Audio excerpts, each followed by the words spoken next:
여러분 안녕하십니까. 11월 첫 번째 일요일입니다. 저녁이군요. 저녁책입니다. 오늘은 먼저 이 마크롱 얘기부터 하죠.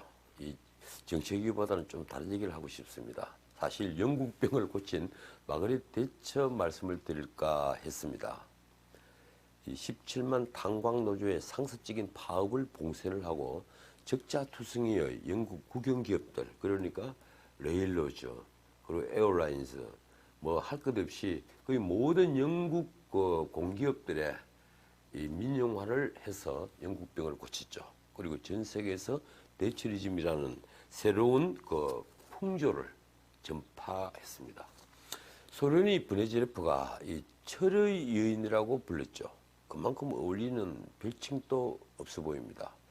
당시 진보 일풍이 부딪히던 이 유럽은 말할 것도 없이 레이건의 미국 그리고 가까이는 일본까지도 대처리즘의 영향권 안에 있었습니다.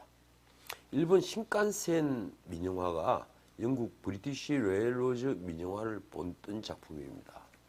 브리티시 레일로즈 같은 경우는요, 1년에 1조 원이 넘는 적자를 보고 있었는데 민영화 이후에는 곧장 흑자로 돌아선 대표적인 대처 작품입니다. 그런데 대처만 해도 이제 듣는 이들이 식상해 하더군요. 너무 오래된 분위라면서 말입니다. 사실 마거릿 대처는 그래도 오늘 우리 입장에서 배울 게 너무 많은 정치인입니다. 저는 늘 20세기 최고의 가장 위대한 정치인이라고 얘기를 합니다. 하긴 대처가 집권한 게 지금으로부터 40년 전이죠. 그래서 이 방향을 마크롱으로 바꿨습니다. 에마뉴엘 마크롱. 지금 전 세계 이 가장 젊은 정치인이고 또 새로운 리더십을 보인다 해서 아주 유명해진 프랑스 대통령입니다. 어쩌면 에마뉴엘 마크롱이야말로 지금 우리 상황에 가장 잘 어울리는 리더라는 생각도 들었습니다. 그렇죠.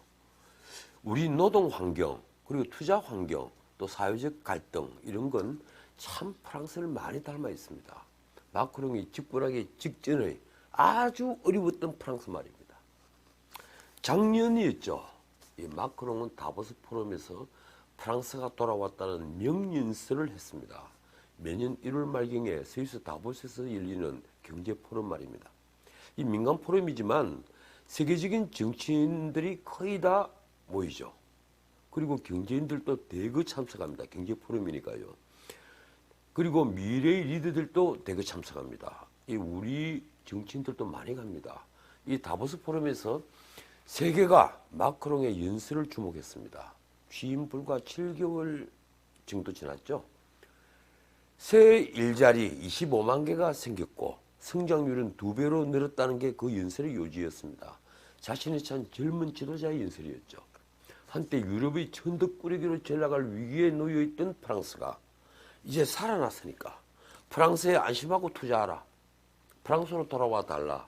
프랑스는 돌아왔다. 이런 연설이었습니다. 그렇습니다. 모든 지표가 마크롱의 말을 증명했습니다.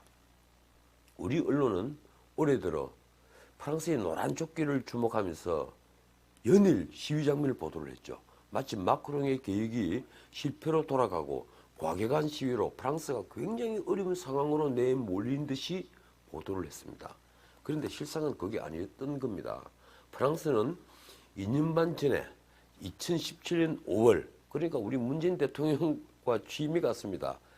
이 마크롱이 등장하면서 확연히 달라졌습니다.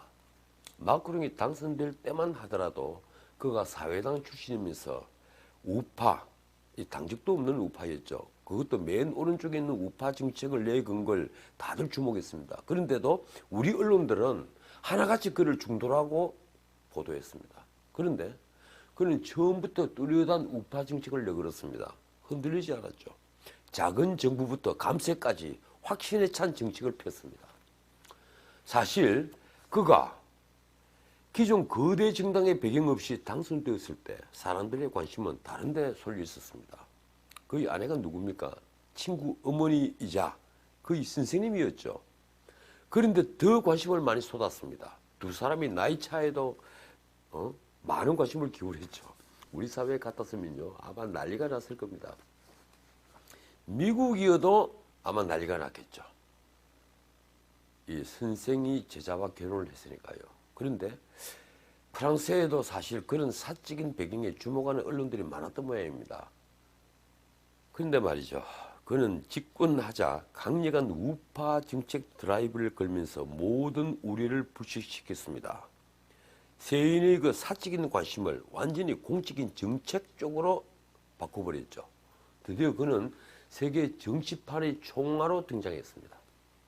이제 에마뉘엘 마크롱은 세계의 젊은 지도자로 우뚝 섰습니다. 전 세계에서 마크롱의 리더십을 연구하기 시작했고, 그리고 많은 정치학자들이 마크롱의 리더십에 관해 책을 쓰고 있습니다. 자, 마크롱이 무엇이 유럽의 환자였던 프랑스를 바꿨을까요? 지금 프랑스는 우리와는 정반대로 아주 활기에 넘쳐 있습니다. IMF는 올해 경제 성장률을 전망하면서 프랑스의 성장률을 독일보다도 훨씬 높은 1.2%로 예상합니다.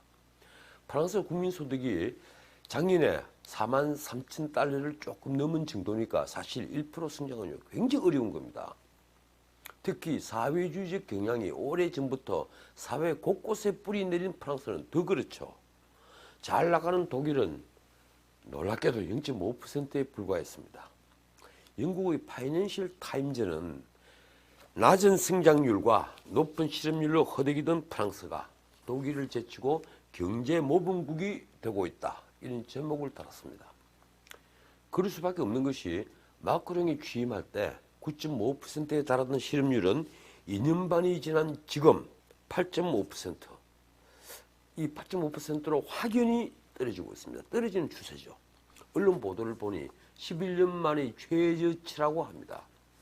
마크롱은 취임하면서 미리 정한 대로 계획을 밀어붙였습니다. 1차 목표는 당연히 노동계획이었습니다. 아마도 우리 정치판, 우리 정치인 같았으면요.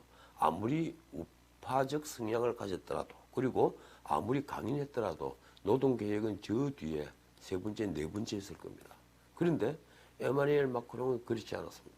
말하자면 지도자의 가장 기본적인 덕목인 결단력을 보인 거죠. 좌고우면하지 않았다는 얘기입니다. 가장 힘이 있을 때, 그리고 취임 직후에 가장 어려운 노동 계획을 밀어붙인 겁니다. 프랑스는 지금 우리처럼 노동 경직성에 시달리고 있었죠. OECD에서 우리와 함께 거의 최고 수준이었습니다. 그런 나라에서 노동 계획을 제일 먼저 밀어붙인 겁니다. 그게 마크롱의 성공의 첫 번째 비결입니다. 자, 1부는 여기까지 하고요. 잠시 뒤 곧 2부 연이어서 올려드리겠습니다. 지금까지 전우식이었습니다.